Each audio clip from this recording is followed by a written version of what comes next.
Oh, nope, you're escaping.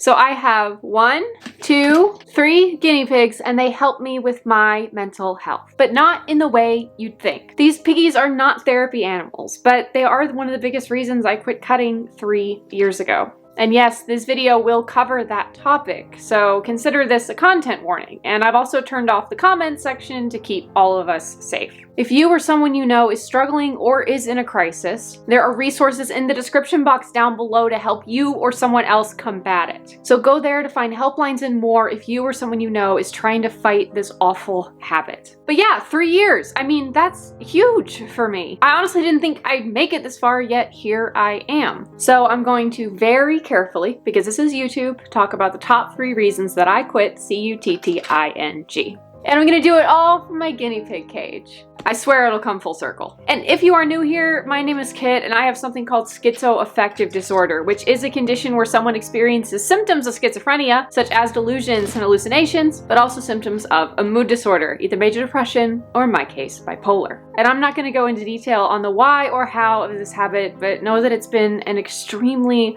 long battle, and at later points, I honestly thought that I was beyond saving. But with that aside, I frickin' quit, and here are the reasons why. The first reason was that I was just tired of it all. I started over 15 years ago in middle school, and it just got worse and worse and worse. And it was always the same, scar after scar after scar. So it was do the thing, do the aftercare, sneak in medical supplies when the parents weren't looking, hide the evidence, be paranoid someone's going to find out. And then when someone did find out, they're scared. And maybe I got tired of scaring people. Maybe I got tired of spending my hard-earned money on medical supplies. Maybe I got tired of making more scars. And so I quit. Next thing was that I realized it was bad enough, deep enough, and horrifying enough that if I kept doing it to the level I was doing it, well, then I might accidentally unalive myself. Not on purpose, accidentally. And so I started to realize that the last few times I'd done it, when I required stitches, or I was praying to a God I didn't believe in at the time, that the bandages would hold, and I knew that if I'd done it in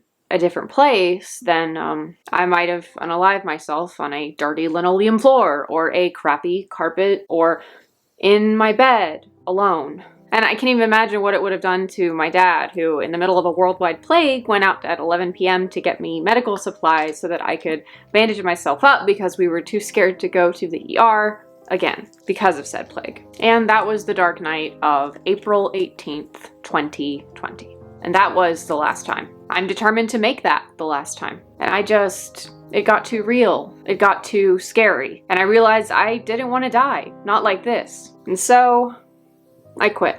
But I have one more reason why, and it's the reason I have all these guinea pigs in this video. And it's that for every major milestone that I reached when I was first quitting this awful habit, my dad or my brother got me a guinea pig. And so really the final reason is that I wanted to make those guinea pig rewards worth it. And so the only one who is still alive from those first few rewards is Luna, and that's the piggy you see here. She is 2 years old, and she has already been in 2 videos on this channel. She was actually munching lettuce last year. And so I got her after I made it a year free of this habit. And every day when I see her, I remember why I got her, and that makes it just a little bit special. Like, sometimes I want to be, reminded of how far I've come. And that reminder is really important to me. And she has quite the personality. She actually picks on the other pigs quite often, and she's a little bit of a sassy girl. And of course, like any guinea pig, she likes to steal food. She always comes out for biscuits and veggies, and while she has bitten me a few times, I still love her a lot. Don't I? Don't I, Luna? Like I said before, Luna is the only original OG award pig I have, but I have 2 other guinea pigs that I definitely want to introduce to you guys because you've seen them throughout this whole video. So this guinea pig, the little squirmer, this is Arden, and she is actually 6 years old. She's gonna turn 7 in October, and I think that's absolutely insane. She was one of the first 2 pigs I got. The other one is passed now, but she is very chill. She doesn't really do much. When I get in the cage to pick her up, she maybe runs 2 feet and then stops because she knows I'm gonna pick her up. but she's a very sweet pig. Like I said, she wiggles a lot. But other than that, she sleeps a lot. She's super laid back and is just a really chill pig in general. Oh, and she will absolutely eat anything. And this is Ignis, and she is just over a year old now, and she is the most nervous wreck that you can imagine. She will actually often run from one side of the cage to the other, which is about 6 feet, if I breathe wrong or move my arm too fast. And if that's not the most relatable thing as someone with anxiety, then I don't know what is. And I love all 3 of these guinea pigs so much. And so if I messed up, if I did CUT again, then I don't know if I'd feel guilt, shame, embarrassment, sadness, and frankly, I don't want to find out. And I honestly don't want to know what it would feel like when it comes to the pigs either. So Luna is my special year 1 piggy. And Ignis and Arden are her sister, companions, friends, whatever you want to call them. And almost every single day I am here in the cage with them, watching them run around, feeding them veggies, and getting some much needed self-care time, because they are constantly a reminder of how far I have come in the last 3 years. And I think with something like this kind of habit, that things like that are really important. So after my dad gave me my first new guinea pig after 6 months, well,